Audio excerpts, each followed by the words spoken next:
meus irmãos, minhas irmãs, paz do Senhor. Amém.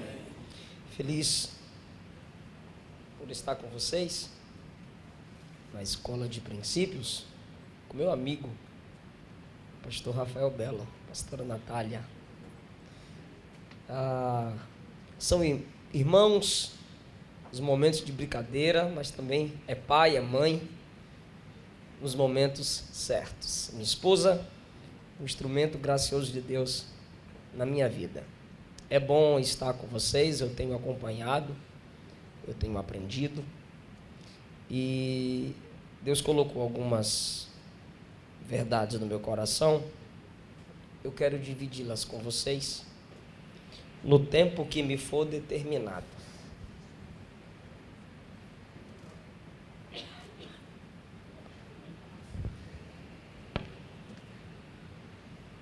Quero falar com vocês sobre os princípios da escola de Josué. Os princípios da escola de Josué. Capítulo 1 do livro que leva seu nome. Ali na porta também tem os materiais do parafusando, Rafa? Do parafusando. Tá? E juntamente com o material tem os meus livros, a coleção dos Salmos, 3 volumes de 50, esboços de mensagens com tema, introdução, esboço de conclusão. Vou apresentar, tá bom? Casamento a 3, que os irmãos não empolguem, as irmãs não me critiquem. Casamento a 3. Eu tenho outro livro, Segredos da Liderança de Paulo. E tem a coleção dos Salmos, que eu já falei para os irmãos. Cada livro é 10. E tem os DVDs. A Bênção de Estar Solteiro.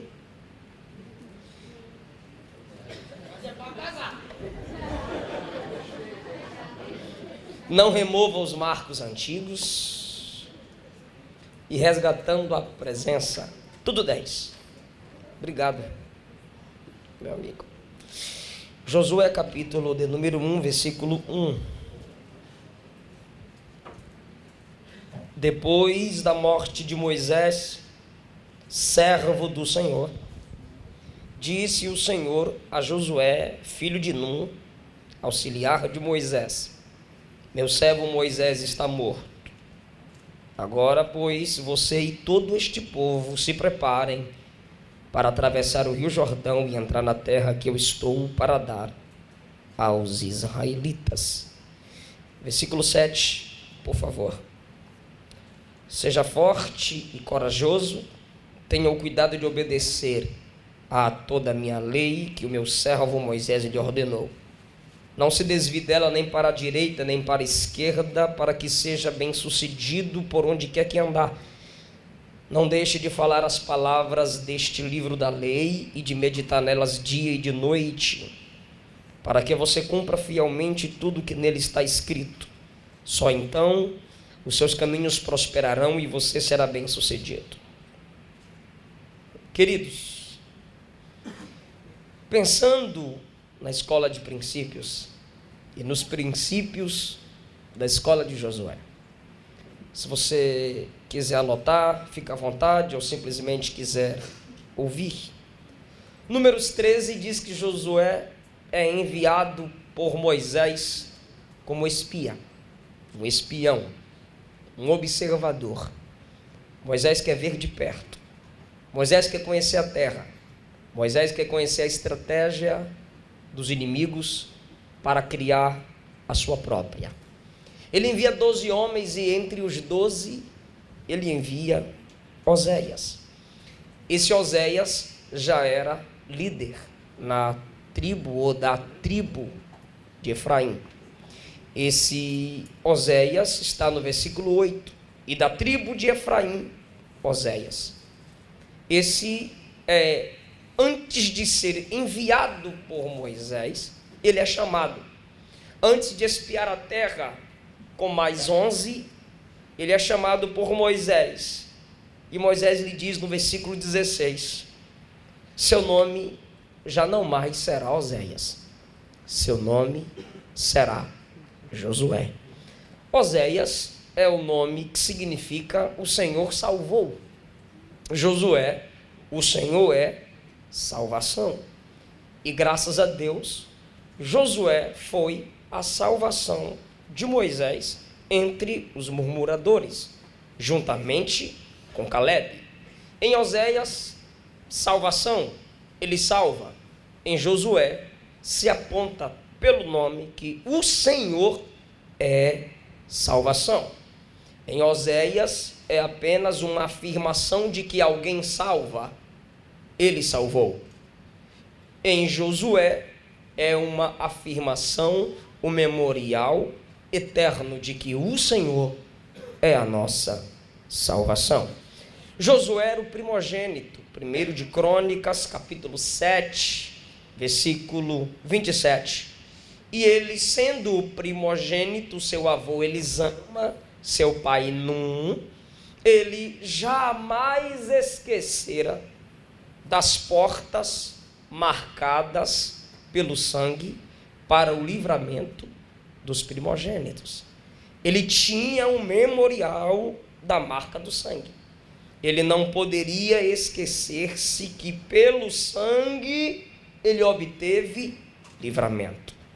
Como primogênito, ele teve o escape, porque onde tinha a marca do sangue, o primogênito nas casas de Israel, ou os primogênitos das casas em Israel, não foram atingidos no livro do Êxodo, capítulo de número 12.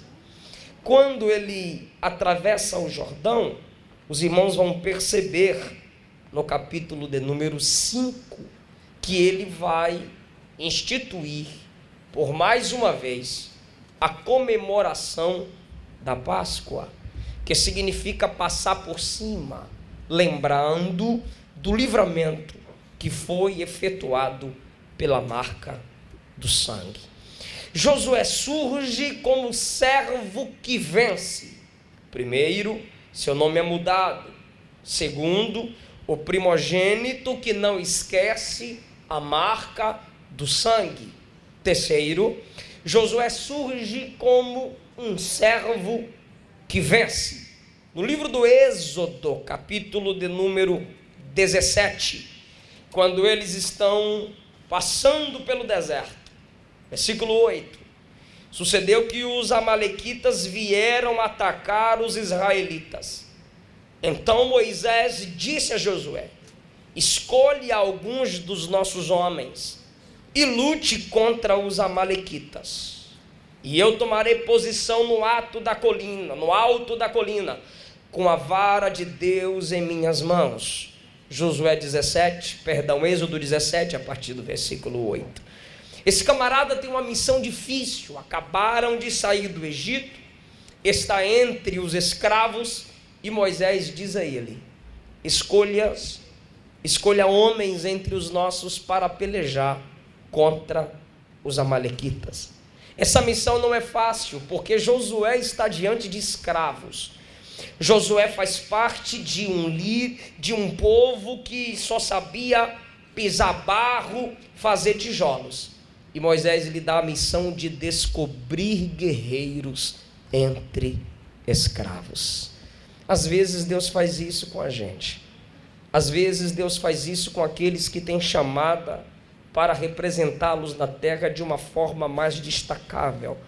Você precisa exercer a função de descobrir guerreiros entre escravos. Luxo no lixo, força na fraqueza. Josué vai olhar para os fracos, Josué vai olhar para aquele bando de escravos e dizer: agora nós vamos guerrear, agora nós vamos lutar. Sob a liderança de Josué, escravos vão se tornar guerreiros. E Moisés, com as mãos estendidas, Josué lá embaixo, no meio da batalha, vai lutando, vai vencendo. E o que eu acho maravilhoso é que pela primeira vez a Bíblia vai citar a Escritura. A Bíblia vai falar como a história de Deus começou. E quando foi que a história de Deus começou a ser escrita num livro? Foi com Josué. Quando ele acaba de vencer os amalequitas. Versículo 12. As mãos de Moisés estavam cansadas. Os homens sustentaram as mãos de Moisés. Versículo 13. O exército inimigo é derrotado. Versículo 14. Disse o Senhor a Moisés: escreva isto num livro como memorial e declare aos ouvidos de Josué. Querido, o que é a Bíblia, senão a história de Deus para mim?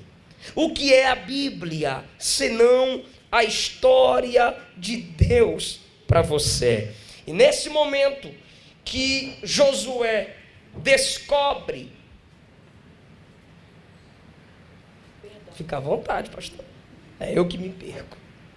Nesse momento que Josué descobre guerreiros entre escravos, quando sob a liderança de Moisés, o seu mentor, ele vence a batalha, a ordem de Deus agora é: escreva no livro essa vitória e fale aos ouvidos de Josué. Então, depois que o camarada vence, depois que o camarada conquista, agora é comemorar. E o Senhor diz: não, vá falar aos ouvidos dele a história da vitória, a história da conquista.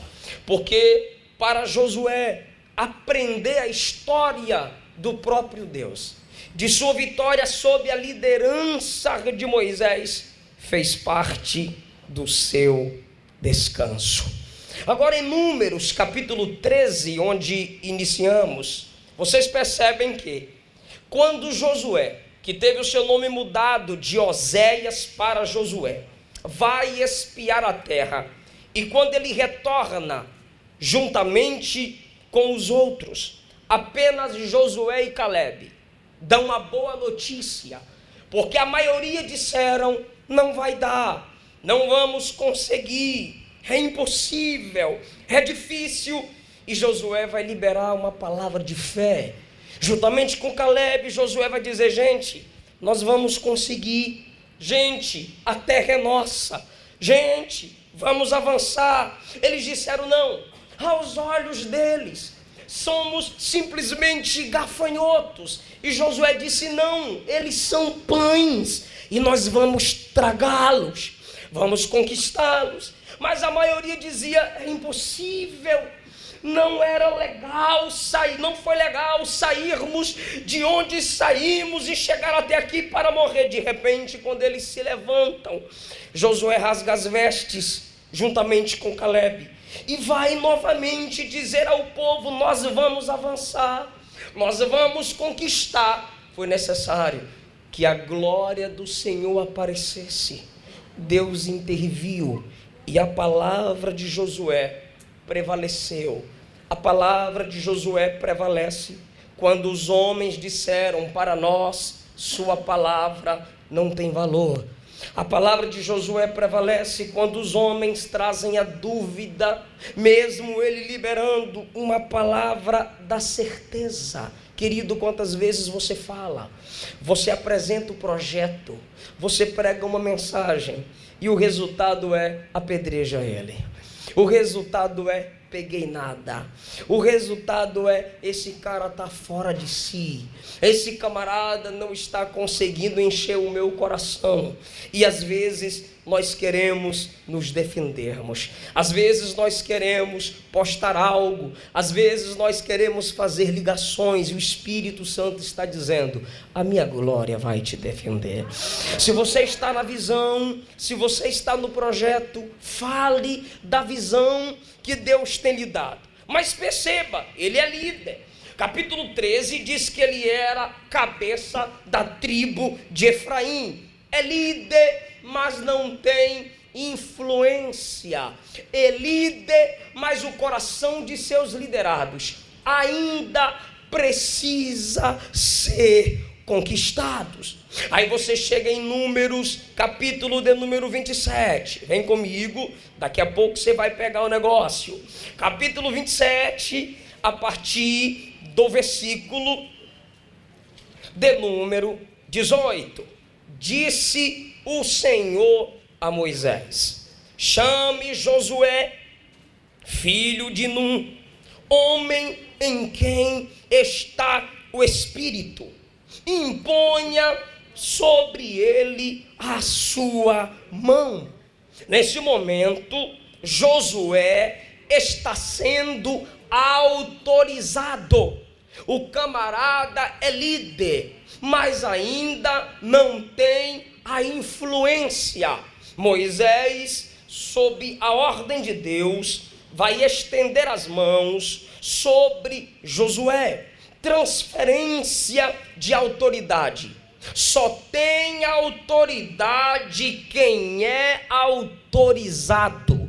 Deus está começando a fazer com que Josué seja um homem de influência.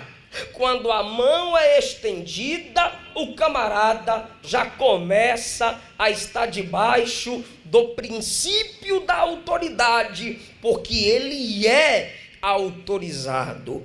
Homem em quem há o Espírito, imponha sobre ele a sua mão. O Espírito está lá, a unção está lá, só que agora a autoridade é estabelecida. Aí no 19, o Senhor diz a Moisés: faça-o apresentar-se ao sacerdote Eleazar e a toda a comunidade, e o comissione na presença deles. Na presença deles quem? Daqueles que disseram: cala a boca, Josué.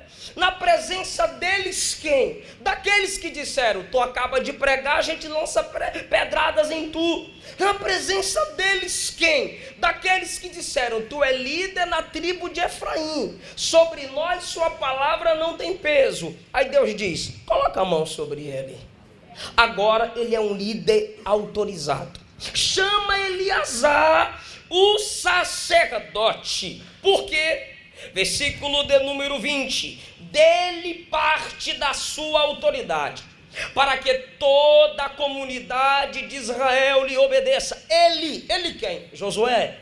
Deverá se apresentar ao sacerdote, que lhe dará diretrizes ao consultar o Urim perante o Senhor. Quando você chega no livro de Josué, você percebe que Josué é o cara da espada. Josué é o general. Josué é o camarada que vai para cima. Porém, ele tinha que chegar no sacerdote e dizer: como eu faço? Como eu vou? Como eu mato? Como eu enfrento? Na divisão das terras, lá para o capítulo 13, capítulo 14, quando vai se lançar sortes para dividir as heranças para cada tribo, ele tem que chamar Eleazar. E agora, como é que faz? Porque Josué é o cara guerreiro, Eleazar é o homem da intercessão, Josué é o cara da administração, Eleazar é o homem da oração. E sabe o que o Senhor está nos dizendo nessa palavra? Administração e intercessão conseguem andar junto. Não é simplesmente você pensar. Tem gente que tem muito de Josué e pouco do Eleazar. Tem gente que tem muito do Eleazar e pouco do Josué. Age demais, vai para cima, arrebenta, faz projeto, mas não consulta em oração, não consulta humilhando-se diante do Senhor. Aí faz o negócio, entra e diz: estou em paz, vou meter as caras. Depois tem que fazer 7 quintas de campanha para ver se o negócio dá uma melhorada. Querido, você precisa entender que Deus é o consumador daquilo que Ele é o autor. Deus é o ômega daquilo que Ele é alfa. Coloque Deus no princípio de sua vida. A viagem não será tranquila, pode ter perigo, mas a chegada do outro lado é garantida. Seja o Josué da espada, mas tenha o equilíbrio entre a espada do Josué e o sacerdócio de Eleazar. É preciso entender que na liderança desse camarada, na escola desse camarada, Deus está colocando o princípio do equilíbrio entre a ação e a intercessão. Paulo nos ensinou: não andeis ansiosos com nada nessa vida, antes apresentai as vossas necessidades em oração, súplicas e ações de graças. Por que Paulo usa a expressão antes, porém? Antes de ficar ansioso, de bater a porta do carro, de gritar com todo mundo. Só que a gente primeiro fica ansioso para depois orar. Deus tem me ensinado isso. Essa palavra tem cortado a minha alma e tem dito: eu preciso do equilíbrio da ação de Josué com a intercessão de Eleazar. Quem consegue me entender, diga amém. Josué tem experiência com as escrituras, como vimos em Êxodo capítulo 17. No capítulo que lemos, capítulo de número 1, Deus, por mais uma vez, vai lembrar-lhe que na escola dos princípios da liderança de Josué, ele precisa ter comunhão com a palavra. Em Deuteronômio 31, Deus vai ordenar que Moisés escreva cânticos de juízo e explique a Josué. Quando Moisés morre, Josué capítulo 1, o Senhor vai lhe dizer no versículo 7: seja forte, corajoso e tenha o cuidado de obedecer a minha lei que meu servo Moisés te ordenou. Versículo 8: não deixe de falar as palavras deste livro, não deixe de falar, palavra na boca, medita nela dia e noite, palavra na mente, e pratica o que nela está escrito, palavra nas obras. É uma negação. O crente que não tem comunhão com a palavra é uma frustração. O obreiro que não tem intimidade com a palavra. Um dos significados de meditar é sussurrar, falar baixinho. Dificilmente a palavra vai falar com você se você não conversa com ela, se você não fala com ela. Lutero disse: considere perdido o dia que você não meditar nas escrituras sagradas. Sim, alguém disse que esse é o livro que fala no tom da voz de Deus. Josué tinha intimidade com as escrituras, com a lei que Deus havia ordenado ao seu servo Moisés. Josué tem identidade própria na sua liderança. Primeiro, é um primogênito que tem na sua mente o memorial da marca do sangue.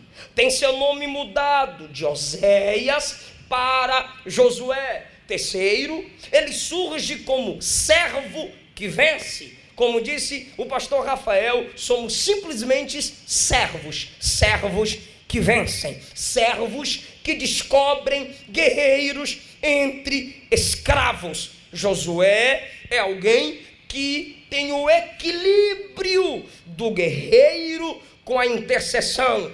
Josué tem experiência com as escrituras. Josué tem o seu estilo de liderar. Josué tem o seu perfil de liderança. No capítulo 5, quando ele tem um encontro com o príncipe dos exércitos do Senhor, ele pega a espada e vai para cima e pergunta: tu é quem? Tu é um dos nossos ou é contra nós?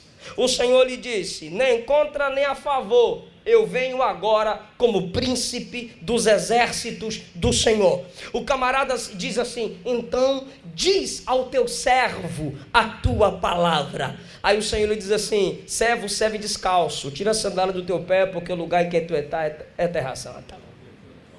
Mas a mesma mensagem que seu mentor ouviu no Êxodo 3, ele vai ouvir em Josué 5. Você pode alcançar muito do que Moisés alcançou, claro, mas você precisa passar pela submissão que Moisés passou. Você não se chamou de servo? Sim, então tira a sua sandália. Servo diante do seu Senhor, serve descalço. Agora escute, mesmo ele fazendo com que no livro, que leva seu próprio nome, o nome de seu mentor é citado 50 vezes. Mesmo tendo a honra de sempre ser lembrado e lembrar sobre o seu mentor, ele tem seu estilo de liderança. Moisés é um legislador pacífico, Josué é general que não larga a espada. Moisés lidera com um cajado na mão, Josué era espada ou lança, como diz o capítulo 8. Moisés, quando o povo sentia sede, Deus, como é que esse povo vai matar a sede? Dá um jeito, joga madeiro na água, toca na rocha, vai fluir água. Josué, o que a gente vai beber? Cava poço. Moisés, estamos famintos. Deus, o que vamos fazer? Maná, codornizes. Josué, e agora? Aí você lê Josué capítulo 5, ele disse: preparai a vossa comida, porque antes do Jordão caía maná, daqui para frente a gente vai plantar, colher para comer. O camarada tem o seu perfil de liderança. Moisés envia 12 espias. Quando chega no capítulo 2, antes de avançar contra Jericó, Josué diz: vou mandar 12 não, vou mandar 2. Moisés deu herança antes do Jordão. Josué esperou que todos conquistassem, todos lutassem, vencessem. Aí sim ele começou a dividir a herança. Aí no capítulo 2 ele envia 2 espias. Por que ele envia 2 espias? Em Números 13 ele foi um espia. Agora em Josué 2 ele vai enviar 2 como espias. Porque o líder ensina o que sabe e reproduz o que é. Vão lá do jeito que eu fui. Vão lá cumprir a missão que eu cumpri. E os camaradas vão, espiem a terra. Observem como são as muralhas, as estratégias, as armas, a quantidade de inimigos. Espiem, observem. Por que ele envia espia? Ele está reproduzindo o que é. Por que ele envia 2 espias? Porque ele valoriza na observação e detalhista. Você precisa ser um observador. Líder, alguém que quer crescer na vida, não anda engolido de tudo, comendo de tudo. Ele observa aquilo que o edifica. Ele consegue selecionar. Mas espera aí, já estava todo mundo com medo mesmo. Por que não avançou? Por que tem que espiar? Porque a Bíblia, a mesma Bíblia que nos ensina a fé, ela não nos ensina a sermos irresponsáveis. Prudência faz parte do desenvolvimento ministerial. Ele diz assim: vai 2, por que ele não manda 10? Por que ele não manda 12? Porque ele acredita no ministério da minoria. Eu vou repetir, ele acredita no ministério da minoria. Sabe o que é que muitas igrejas estão acostumadas a fazer? Juntar gente. Eu não tenho numerofobia, não é isso. Mas o forte é juntar gente, quantidade, sabe? Nós temos um trabalho em Goiânia, consolidando. O Rafa tem um parafusando. Aí eu já percebi, qualquer um de nós fica: rapaz, o povo não veio. Será que o povo vem? Hoje o Rafa falou para mim: é pouca gente. Pô, rapaz, não é igual por onde esses lugares. Só que nós acostumamos em ajuntar gente. E Josué está dizendo, melhor do que ajuntar muitos é transformar alguns que podem influenciar a maioria. Querido, se nós nos preocupássemos mais em transformar pessoas, Moisés queria alcançar todo mundo de vez. O seu sogro disse, não rapaz, lidera alguns líderes aí, para liderar 100, para liderar 1000. Acredite no poder da minoria. Com um casal, olha o tanto de gente que tem no planeta Terra, foi Deus que fez isso.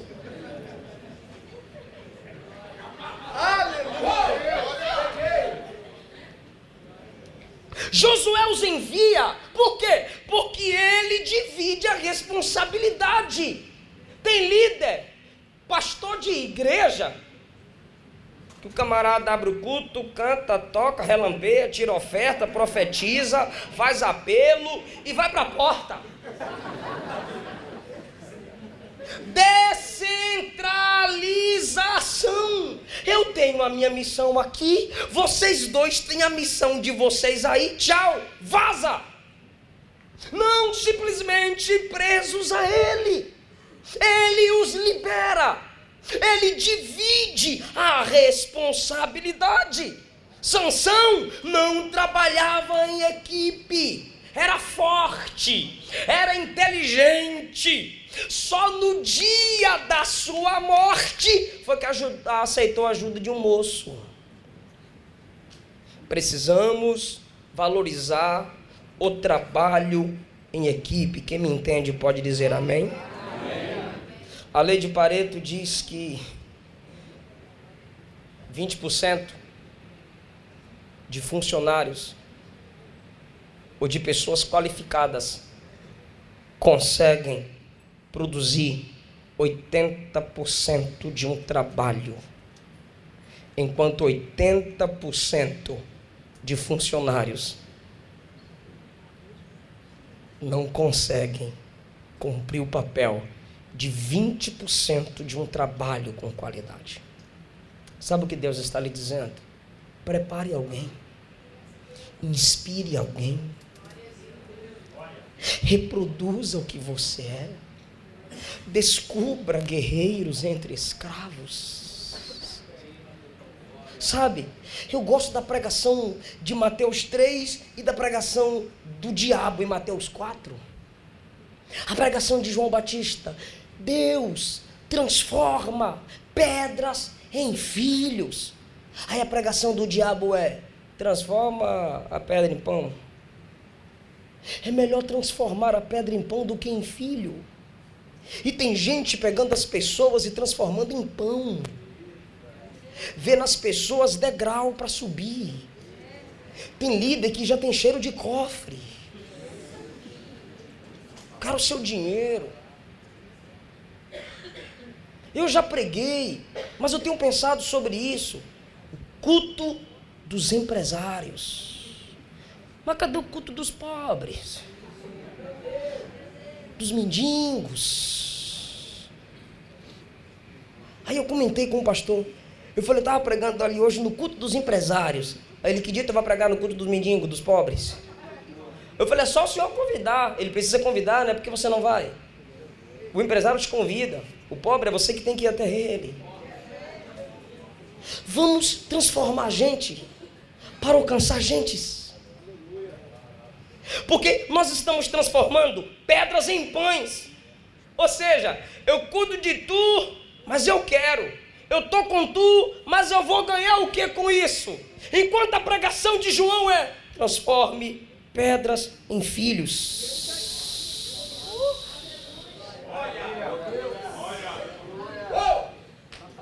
Só que muita gente não quer, porque o filho sempre cresce mais do que o pai.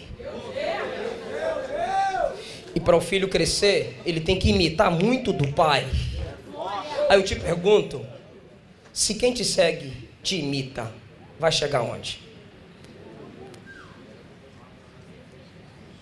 Ele acredita nos outros. Eu fui enviado, eu envio vocês. Os camaradas vão porque ele acredita na unidade, ele acredita na equipe, ele é um observador, ele divide a responsabilidade.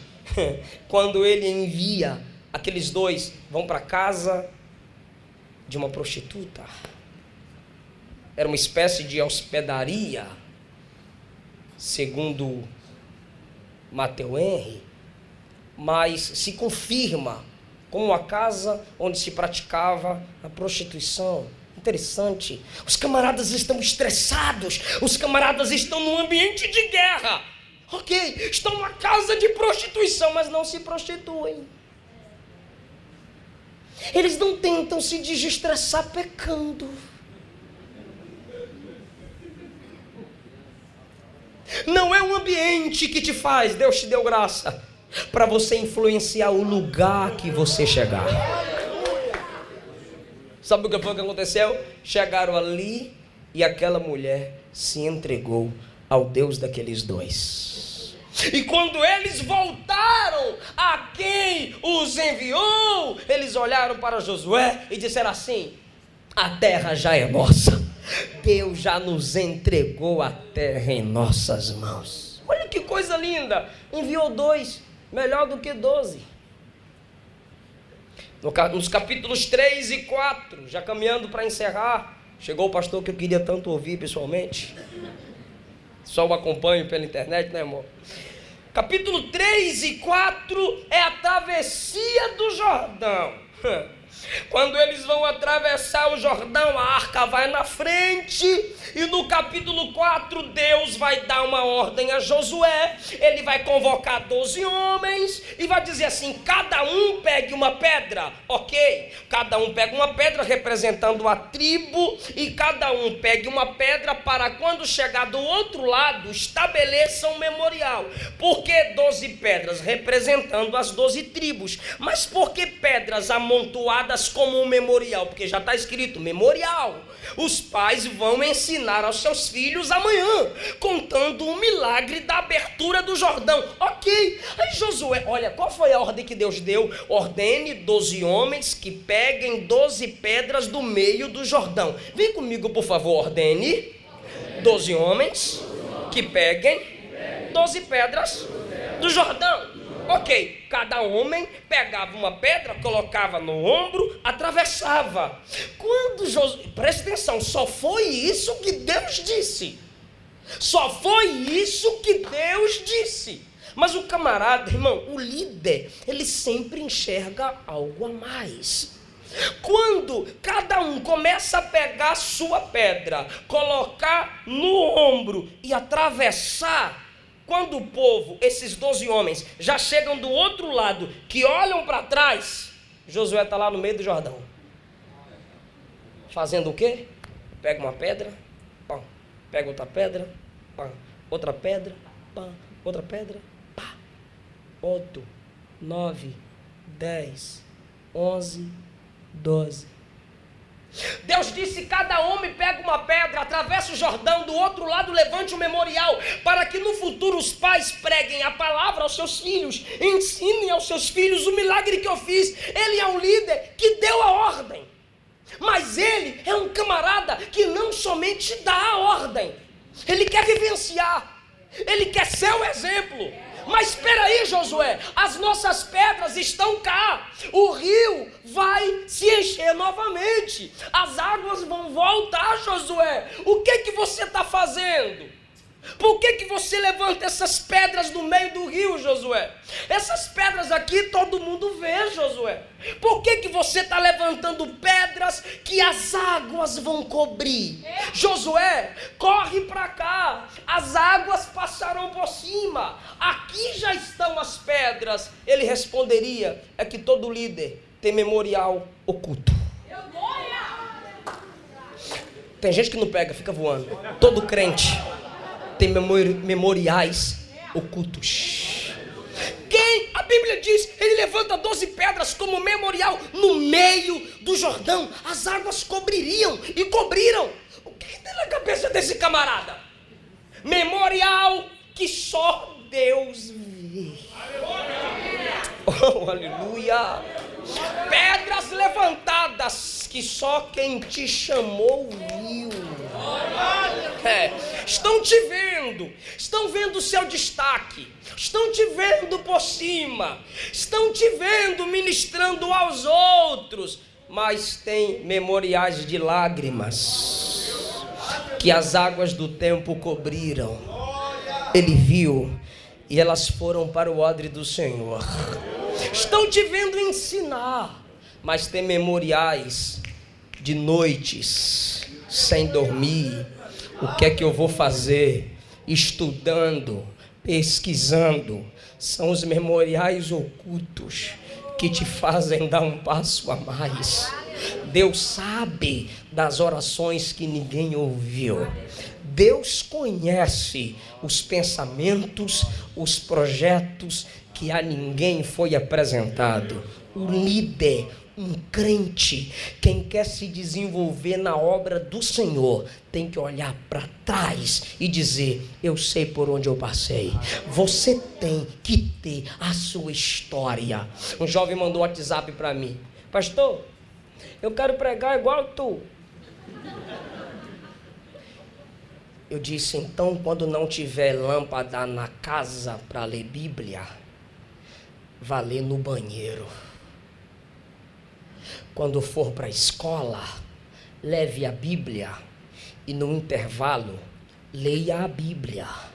Se você mora sozinho, estude a Bíblia de meia-noite às 4. Não, pastor, então não pregue igual eu. Quer ser melhor do que eu? Faça mais. Quer ser melhor do que seu mentor? Faça mais. Você precisa ter memoriais ocultos, não simplesmente memoriais visíveis. Memoriais ocultos é a sua história com Deus, que às vezes Deus não te permite ficar falando a ninguém, ficar passando para outros. É você e Deus. Tem batalhas, tem guerras que só você sabe aí dentro. Você está aqui, mas Deus sabe o projeto, o propósito que você tem com Ele aí dentro. Continue fazendo memoriais que pouca gente vê, porque se é memorial, Deus nunca esquecerá. E em último lugar, esse camarada conquista Jericó, vai lutar contra Ai, perde, mas tem a revanche no capítulo 8, capítulo 9, vem os gibeonitas, capítulo 10, é tudo revelado, capítulo 11, se levantaram contra ele por causa dos gibeonitas, capítulo 12, mais guerras e mais batalhas, capítulo 13, ele vai dividir o pedaço de terra para cada um. Ele vai dividindo o pedaço de terra, ele vai dando a herança para cada um. E começa as divisões pelos clãs, pelas tribos. A partir do versículo 6 do capítulo 14, Caleb conquista Hebrom. Capítulo 15, a herança de Judá.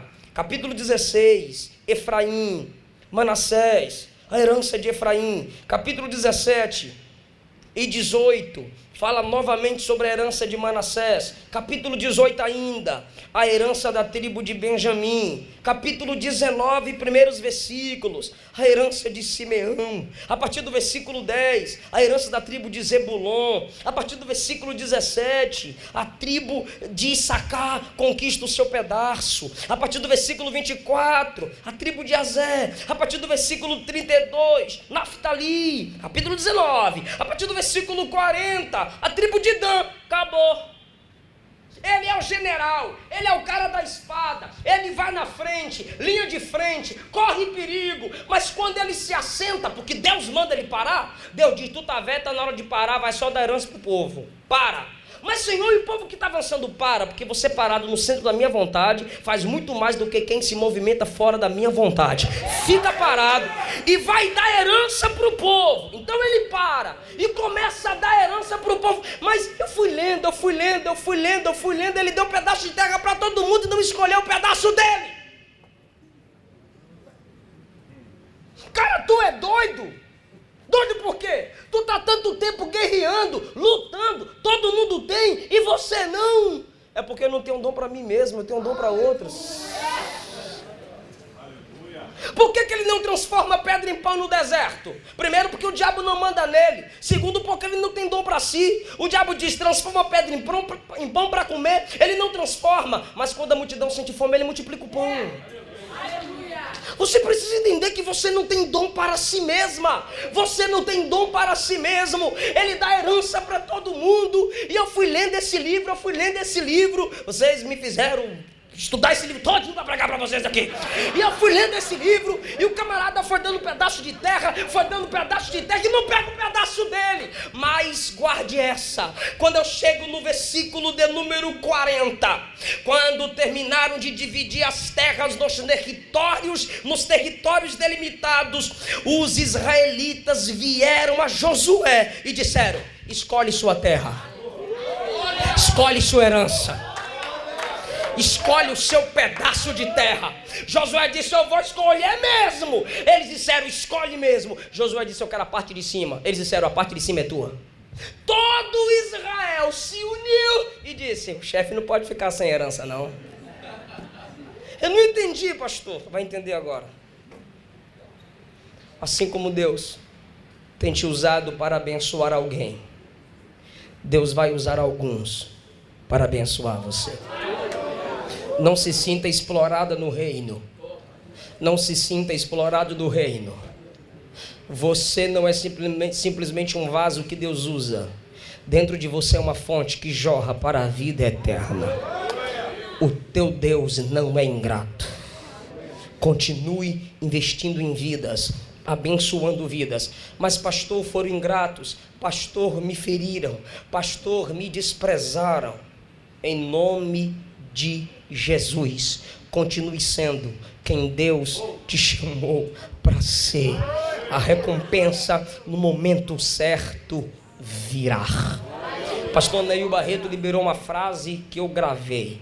Ele disse assim: você pode fazer o mal a mim, mas não pode fazer em mim o mal de me tornar semelhante a você.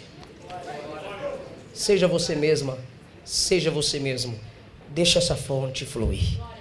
Esses são os princípios, alguns princípios da escola de Josué. Obrigado, meu amigo.